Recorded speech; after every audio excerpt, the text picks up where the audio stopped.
Good evening, everyone, and welcome to tonight's Writers Workshop. Before we begin, I do want to give one reminder. Our short story contest is now open and accepting submissions. To do that, you can go to champaign.org/writers, and there you will find information about prizes, guidelines for your story, and deadlines. And I am very excited to welcome our instructor for tonight. Andrea Sielicki is an MFA fiction candidate at the University of Illinois, and she's here tonight to guide us through some story elements, and tonight's focus will be on setting and suspense. Thank you, Andrea. The floor is yours. Thanks, Alam. Hi, everyone. Thanks for coming out tonight. So lovely to see you all, and glad you came through I know they're supposed to get thunderstorms, I think, right now, so thank you for braving the weather. So yes, we're going to talk about setting and suspense tonight as two story elements, while also kind of touchstoning on other craft elements that we want to have in our writing that are crucial. Because of course you can't just talk about one element kind of individually without touching on the other elements of fiction writing. So let's start by talking about what is setting, what is suspense. Just kind of defining, getting on the same page, laying the land here. Setting, I think we traditionally think of as like a geography of our world of fiction, right? It's kind of the setting of where our characters are interacting, right? But I like to think about setting more broadly as even the space that our characters inhabit, not only physically, but mentally. And it's also a literal or a metaphorical sense of setting. There's another way to think about this is external versus internal. And then we have also geography and time period. So it's a lot of different elements that are kind of encapsulated in setting. And a thing to always remember about setting is that it's filtered through our characters or our narrator. So we can only describe the elements of setting that our characters are seeing or that our narrator tells us about and that are crucial to our story. So we're going to talk about that more in depth. And then suspense. Suspense, I think we think about traditionally as sort of being excited or anxious by a story. The storyteller is giving us a thread that's making us worried for our characters, right? But tonight I want to talk a little bit more broadly about suspense as this idea of just being uncertain about what will happen. Not all of us are trying to write maybe like murder mysteries or crime thrillers. Maybe we're trying to tell a quieter story, but that can still have suspense too. So we'll look a little bit more closely at what that means. And really, I want you guys to think about suspense as subverting our readers' expectations and upholding the contracts that we make with our readers. In other words, deliver and surprise. Easy, right? We can do that no problem. So let's start with setting. I mentioned these things, so now let's take a more in-depth look at what that means. So the literal and the metaphorical. The literal setting that we're all in right now is the Champaign Library, right? But in a story, this could have a double meaning. This could be a character's search for knowledge. They're in a library with all these books, and they're trying to find answers. Also, maybe a desire for discovery or literacy. All of these meanings can be intertwined into our plots. And as writers, it's our job to kind of be aware of the things that we're doing with our settings and the double meanings that they could have and that our readers can take away from them. And that's really crucial to knowing our characters. So we're going to talk about that in a second. And then there's the external and internal. So again, the external, we're in the Champaign Public Library. Internal, maybe we have our characters' emotions, right? There's that mental state. So we all could be in the same setting physically, but mentally we could all be in very different places. And so it's important to know where your character is mentally, and that's going to filter what images they're taking from that setting. So someone in a library who is stressed could be hearing someone slurp a drink constantly, and that's agitating them. Whereas someone who's with their child and really happy is remembering their childhood days at the library, and they're experiencing the colors of the decor, or they're remembering their favorite childhood books, and that could even take them into a memory, right? So it's always being aware of how our characters are experiencing our settings. Geography and time period, I think, are more straightforward. Place on a map, place in time. Not always crucial to exactly establish these things, depending on the kind of story you're writing. But if it is crucial, then name it. If it's not crucial, then you don't necessarily have to name it, right? And then we could also think about settings as a plot device. So thinking about our characters in conflict with settings. So going back to that person who's studying in the library and is agitated, they're having some conflict with that setting, right? They're in this emotional state, and then there's this distraction for them in that setting. And that can really push our fiction forward and give us plot momentum when we think about the conflicts that can arise from where our characters are existing. So on a kind of broad note, the perception of setting is filtered through our narrator and our characters. And sometimes we'll read like long paragraphs. This is going out of style sort of in contemporary fiction, but long paragraphs of like describing a setting and telling us all about it. And that's through most often a disembodied narrator, especially in like a more like fantasy fiction or sci-fi. You kind of have those introduction world buildings from a disembodied narrator, right? But the character might not be seeing all that, and that's kind of just the narrator telling it to the reader. If you're writing a more character-driven story, which most of our stories want to be character-driven at the end of the day, we're going to have to think about what elements are really crucial to our characters and what they're really experiencing. So I want to, for us to kind of explore this more by looking at excerpts of setting that are in certain pieces of literature. The way we become better writers is to read, right? So let's just look at a few examples of how some authors are portraying setting and notice what they're doing with that. So this is from Lauren Groff's For the Love of God, For the God of Love, for the Love of God, from her collection, Florida. But the story is actually not set in Florida, as we will find out in just a second. So I'll just read it out loud. Stone house down a gully of grapevines. Under the roof, a great pale room. Night had been drawn out by the way the house eclipsed in the dawn. Morning came when the sun flared against the hill and suddenly shone in. What had begun as a joke in the dark came clear to the man in the fields who was riding a strange sort of tractor that straddled the vines. He idled, parallel to the window, to watch. Amanda thought this was a very French thing to do. The heat in her face was not because of the nudity, rather the plagiarism. Her idea had come from the tractor's first squatting pass in the window. She slapped her husband's stomach below and said, "Finish." So we have this setting of a French countryside. We have Amanda and her husband who are inside in this cottage. And the setting is interacting with, Amanda's interacting with the setting directly, right? Because she sees this man on the tractor and it's straddling the vines, and now she's straddling her husband. So it's not just that, she looked out the window and saw this thing, it's that she was influenced by the thing and it made her act, right? So this is a way that we can kind of move our fiction more powerfully by not only just seeing things, but having our characters be influenced by it. Another example, a little more classic literature, from The Great Gatsby. It was on that slender, riotous island which extends itself due east of New York, and where there are, among other natural curiosities, two unusual formations of land. 20 miles from the city, a pair of enormous eggs, identical in contour and separated only by a courtesy bay, jut out into the most domesticated body of salt water in the Western Hemisphere, the great wet barnyard of Long Island Sound. They are not perfect ovals.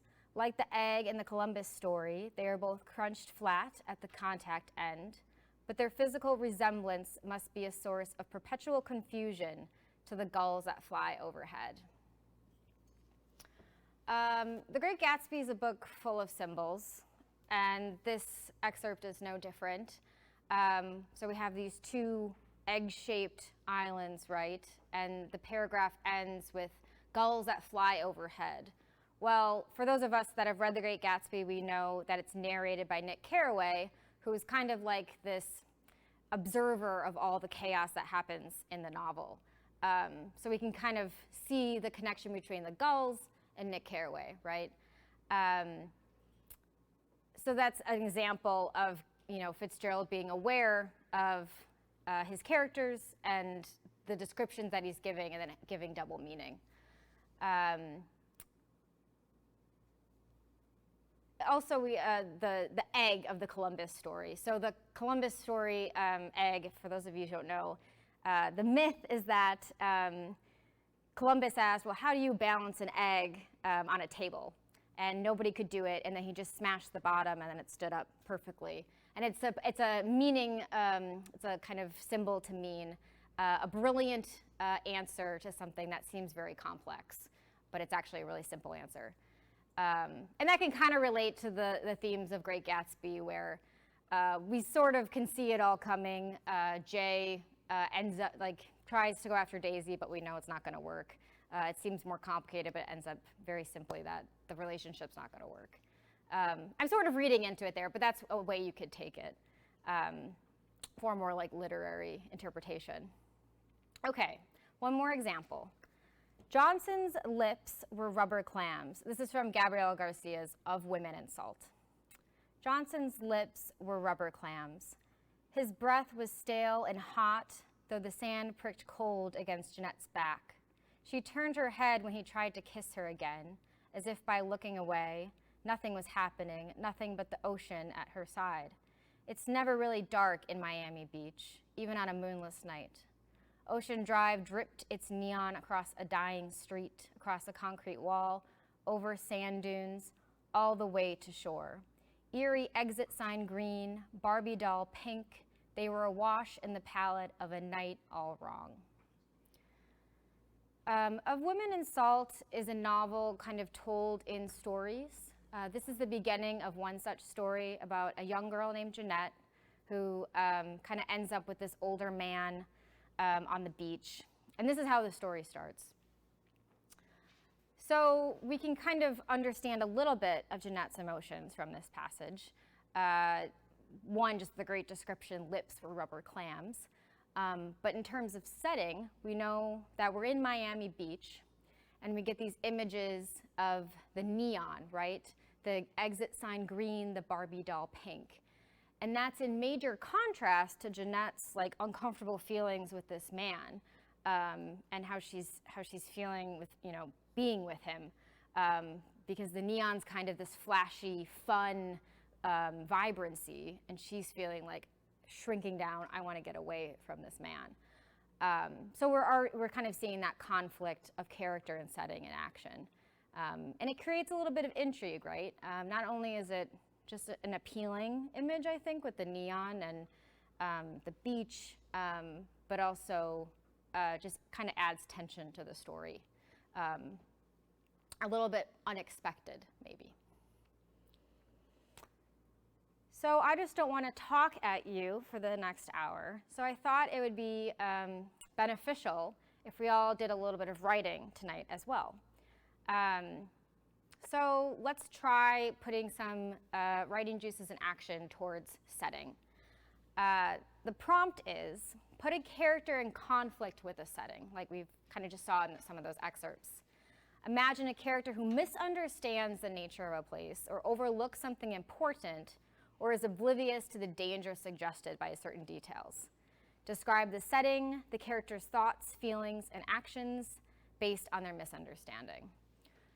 So we can just take 5 to 7 minutes and jot down some ideas based on this prompt. If you have a character that you're already working with, you can try this out with the setting that you're thinking about, or coming up with something new.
All right, why don't you finish the sentence you're on, and then we can talk more about suspense.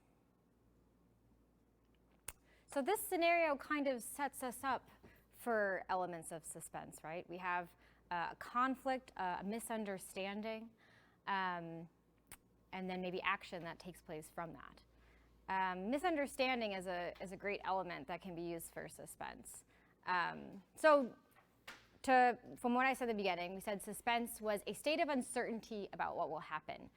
More traditional novels that kind of are suspense books or suspense thrillers will add maybe like anxiousness or excitedness. But we could just call suspense, being uncertain about what will happen, and our reader is curious to know more. Some elements that we can use to do this are, one, what we call the ticking clock. This could be a deadline. This could be just a period of time that we kind of know the story will end. We make a contract with the reader in the beginning that they know the story is going to end by this time frame. That really depends on the kind of story we're telling. And not all stories will have clocks, but it's a very useful mechanism for us to practice with, or even place in our story to kind of push us forward, and then maybe we end up removing in revision. Another element in our toolbox for suspense is introduction of an external or internal threat or danger. We can kind of think of this as our conflict, right?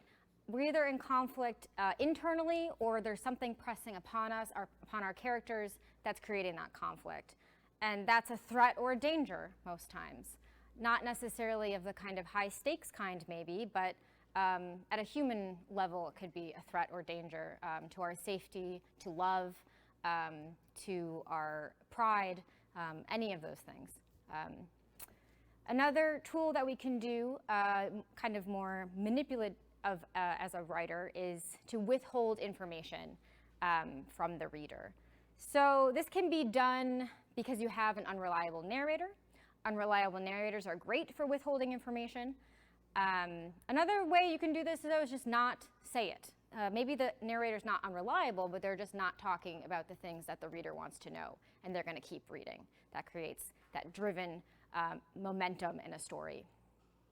Another kind of different way to do withholding information is dramatic irony, which is telling our readers information that the characters don't know. So we know our characters are in danger, the characters don't know it, we're worried for them, we read on what happens.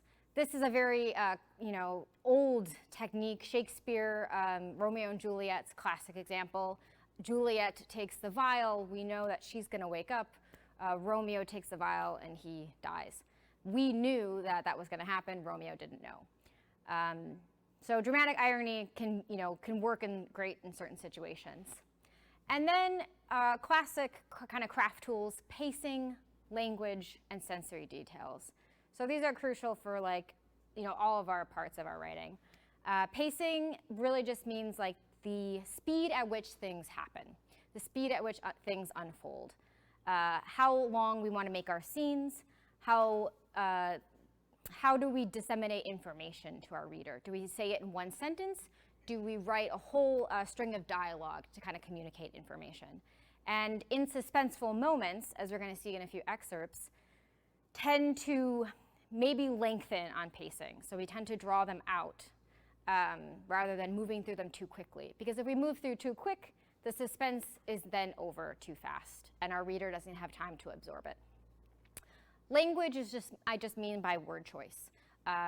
So the kind of words that you're using that might communicate more danger or threat than others. And sensory details. This goes back to kind of setting related. We have that character in the library who's agitated by the slurping sound. That's a sensory detail, they're hearing that. So what are our characters experiencing that makes us worried for them, that makes us compelled to keep reading? So we can look at some examples of this. Maybe a classic thriller suspense writer, Stephen King. This is from his novel Misery.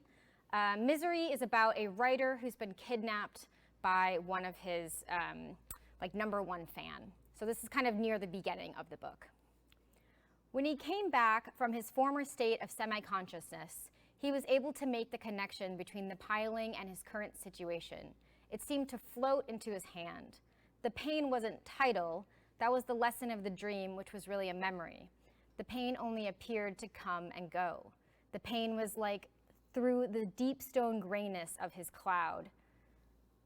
The pain was like the piling, The pain was like the piling, sometimes covered and sometimes visible, but always there.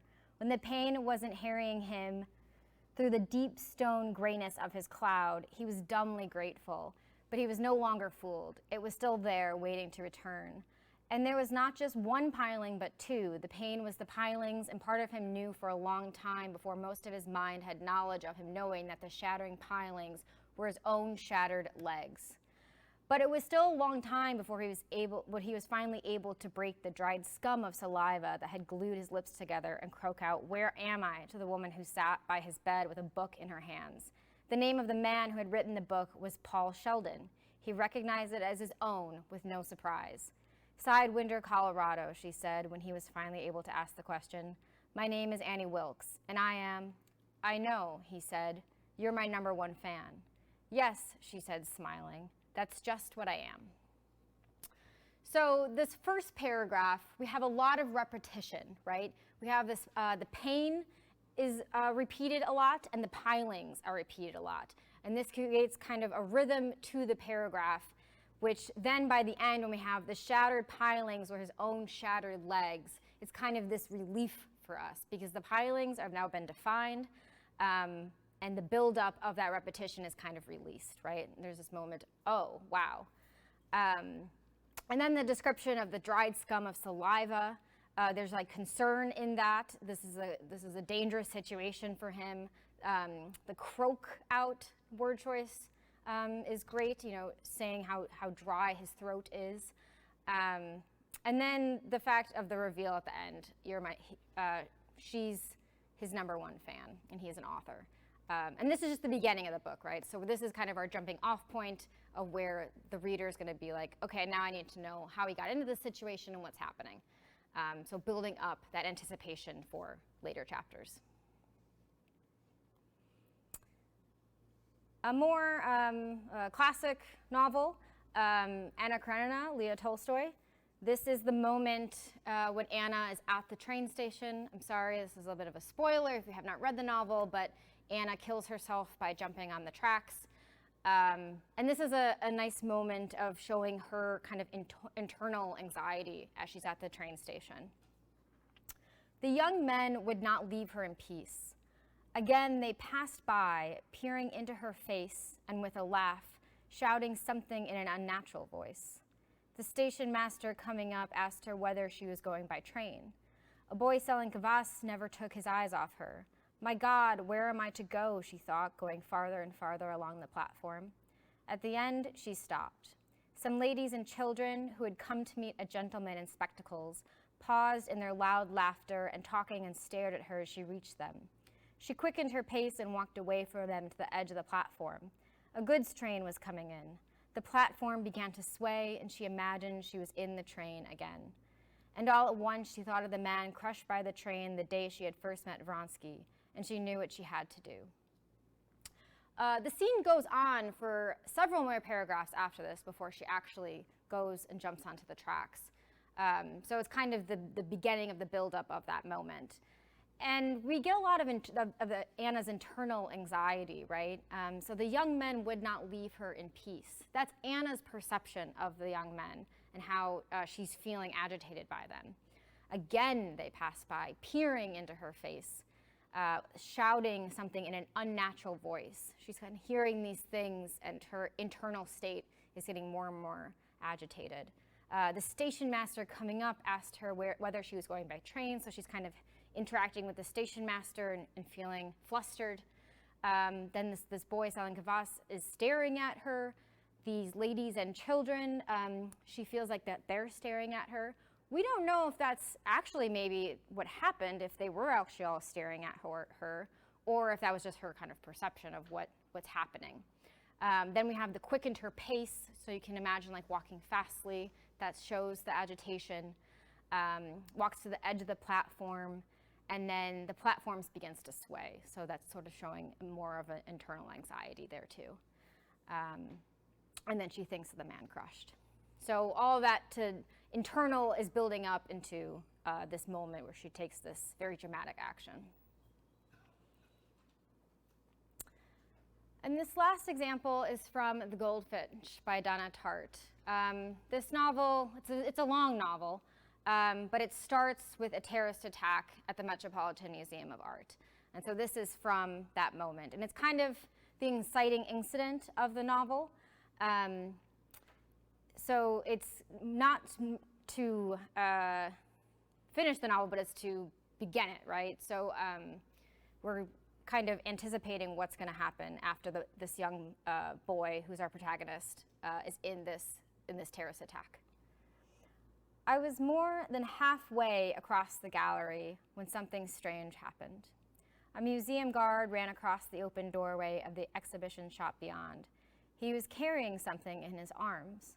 The girl saw it too. Her golden brown eyes met mine, a startled, quizzical look. Suddenly, another guard flew out of the museum shop. His arms were up and he was screaming. Heads went up. Someone behind me said in an odd, flat voice, "Oh." The next instant, a tremendous, ear-splitting blast shook the room. The old man, with a blank look on his face, stumbled sideways. His outstretched arm, knotty fingers spread, is the last thing I remember seeing. At almost exactly the same moment, there was a black flash with debris sweeping and twisting around me, and a roar of hot wind slammed into me and threw me across the room. And that was the last thing I knew for a while. So again, amazing word choice here with the verbs that are kind of being used to describe the black flash, debris sweeping and twisting around me, roar of hot wind slammed, threw me across the room. A lot of violence in those words, right? The author is somewhat withholding what's happening here. The protagonist, narrator, is somewhat withholding what's happening here because this is, in the past tense, right? The actual narrator of the book is this boy as a man. But it's not being told in that there was a terrorist attack that happened that day in the Metropolitan Museum of Art. It's told in this kind of gradual way. This is also how the boy's mother passed away. I promise I'm not spoiling too much of the book because this is all revealed in the beginning. And the book opens with, I dream of my mother. So we kind of know from the very first line that she's already passed. But we don't know that this is the moment that she dies. So that's also being withheld from us.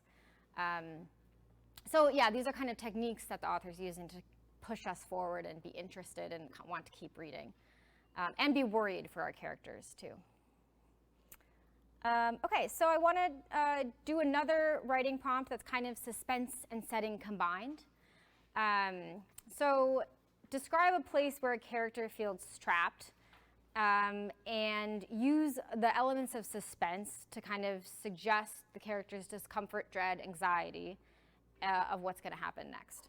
And you can choose any setting you want. It can be something obvious, something where you also feel trapped, or it can be something less obvious based on your character or a story that you're working on.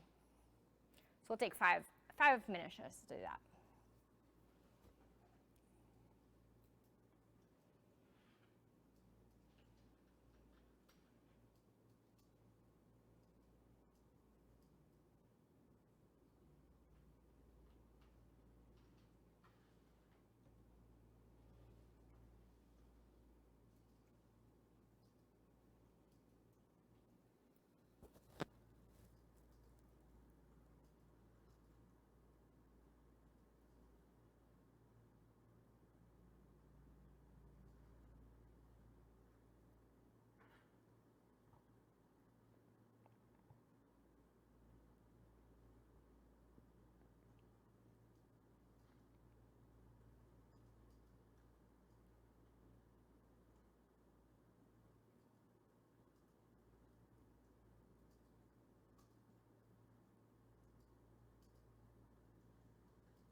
right, if you want to just finish the sentence that you're writing. And now I want to know what questions you have for me. I have a question about, you talk about withholding information, Mm-hmm. but you have to be really careful with that, don't you? Because don't readers get upset if you introduce something later in the story that is like, comes out of left field? That's a really good question. So yeah, there's definitely like a practice or a style or a technique to withholding information. And I would describe it as like careful, subtle hints, right? So you can do this by mentioning something very quick, briefly, just once. So you kind of dropping that information, but it's not explained or explicit, and then it comes back around. But yeah, that's a great point that we don't maybe want to have all the information dumped at the end with no mention of it kind of throughout the story. And that's why it's a tricky thing to kind of maneuver in your story, because you have to know your ending, and you have to be able to maneuver it all the way through back to the front end if you want to withhold information. Yeah.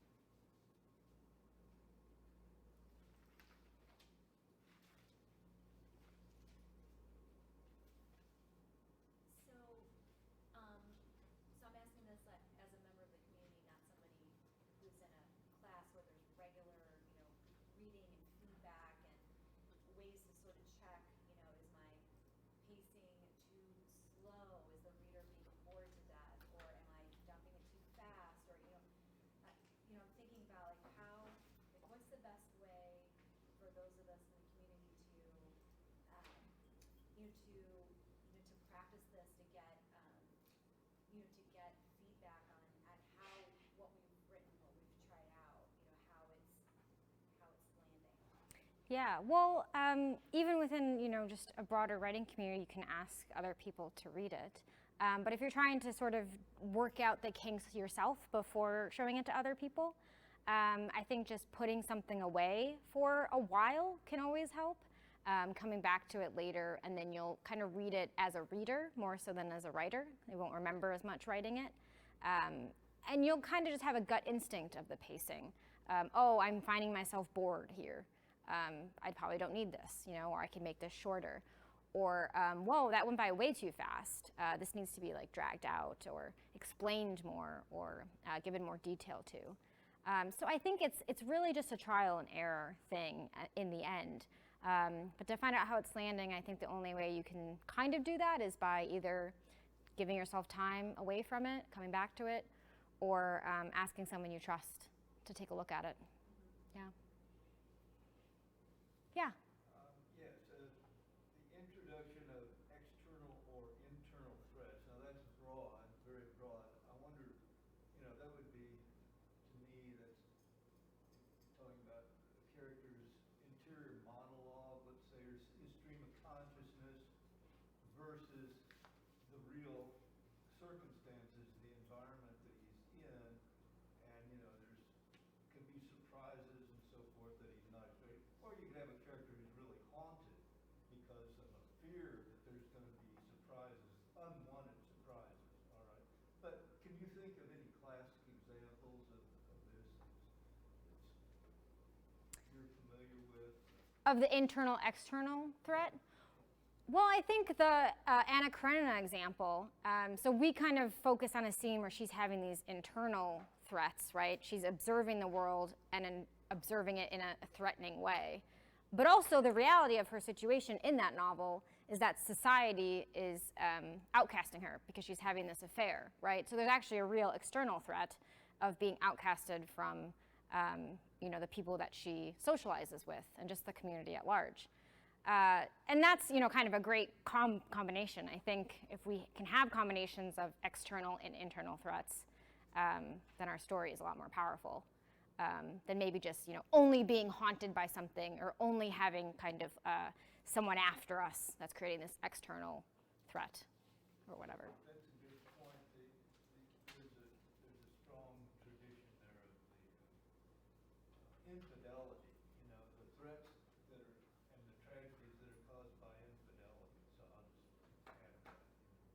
Yeah, and a more modern day take on that still could be completely that. If, you know, the couple, you know, going through infidelity is in kind of a more like close community of some kind. And that's where, as a writer, you kind of want to create those situations for your characters, right? Don't put them in the situation where it's very easy for them to kind of be like, oh, I'm having an affair, but everyone's cool with it. No, you have to kind of create the situation where it is more dangerous and more threatening to their lives, and in whatever way that means. Yeah. Yeah. Thinking of Edgar Allan Poe's The Telltale Heart, because, you know, the protagonist is not only worried about his murder being discovered, but he has this whole internal thing going on. Yeah, absolutely. So that's kind of the external threat coming in and then manifesting in that way of that story. Yeah. Yeah. What would you say, so all of these, of course, was true for the stories, but in particular for short stories, how would you say some of these elements, is it more just we have less time to get there? Are there certain parts about short story in terms of the suspense and setting that is more prominent in short story than, let's say, for some of the novel examples that you gave? Yeah, great question. So the Lauren Groff example, that was like the French countryside, that's from a short story. And that's how the story starts. So you kind of notice she gets right into the setting and then gets right into action. So yeah, with short stories, you have less space and you have a reader who's maybe, you know, is a little more impatient, I would say, not willing to have a whole page of just like setup and setting.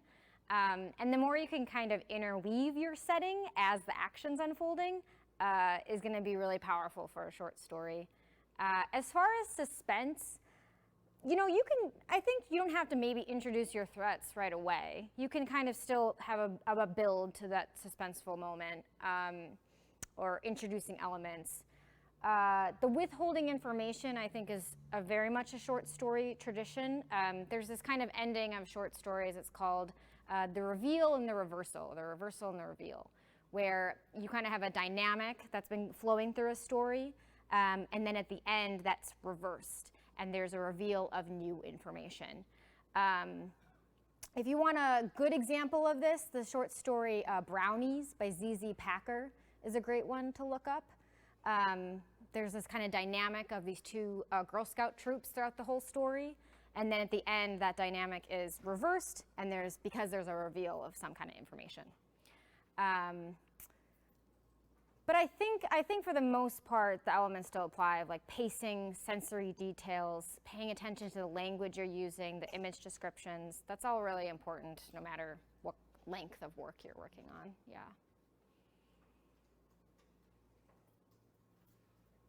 You said that long descriptions are out of style. Is there anything else that's out of style? I mean, you know, it changes out of style. I think setting is the one I would think of most. I guess we have less patience for like character descriptions. I think in like older novels, we'd kind of get a whole paragraph about what a person looks like.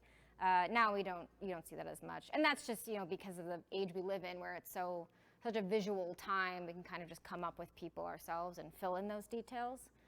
So yeah, you see more of a trend of authors letting their readers fill in details more, but that does not mean that they want like unspecific or vague characters. We still want very vivid characters, but maybe we just don't need to know like the kind of like pants they're wearing, or, you know, the color of their shirt, unless that's like meaningful in some other way.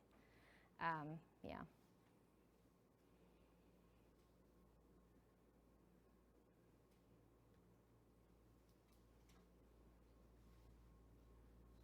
So what would you say, like, those things between Anna Karenina and like the goldfinch, just as far as not necessarily with the words being, but the structure of the sentences and everything like that?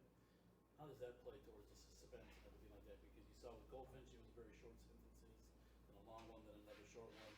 With Anna Karenina, you had the long one, and then you had the little short one.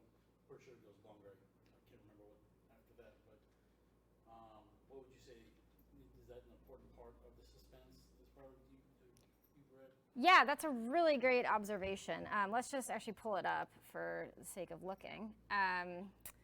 So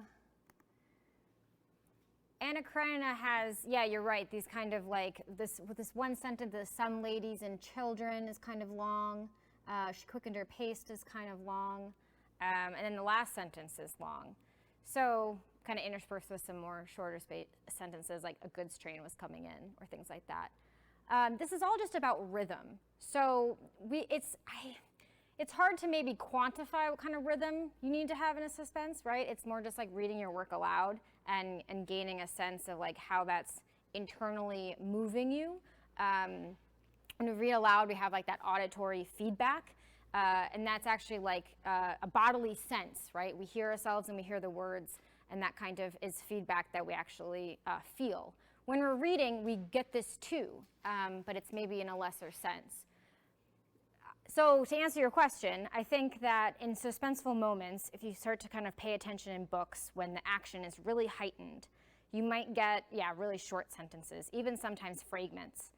And the long sentences interspersed are kind of like this maybe relief or pause, or in this case, it's like a dramatic revelation that Anna's having. But in the Goldfinch example, this is all action, right? There's really no revelation happening. So we have heads went up, just quick action. We can immediately visualize it, and it's fast. The last moment of the old man is longer. Blank look on his face, stumbled sideways. So we kind of have these breaks, even though the sentence is long, we have these hyphens that intersperse information. And it kind of creates this rhythm. So the answer is it's about rhythm, and that rhythm kind of creates a feeling within us. You can notice this too maybe in movies. Music creates rhythm. When the action is heightened, we have faster music, and that creates a feeling of suspense for us. And so it's similar to on the page, yeah.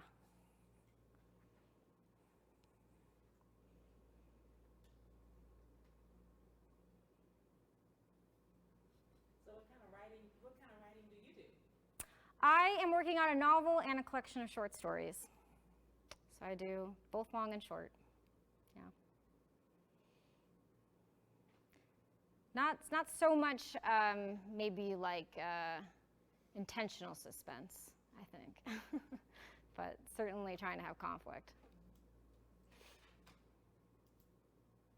Do you think that the idea of like segmenting a longer story into so that it becomes more or less like a series of short stories, you think that has possibilities?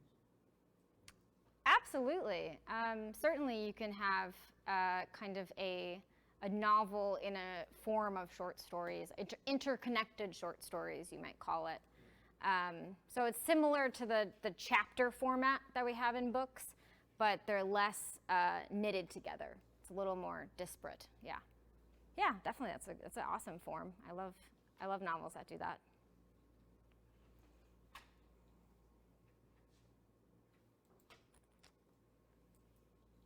Well, if there are no more questions, it's 7:55, so maybe we'll wrap up. I don't know. Okay, thank you everyone for coming. A big thank you to Andrea. So much valuable information to help everyone with their stories. I do want to give a reminder, the next workshop will be on October 5th.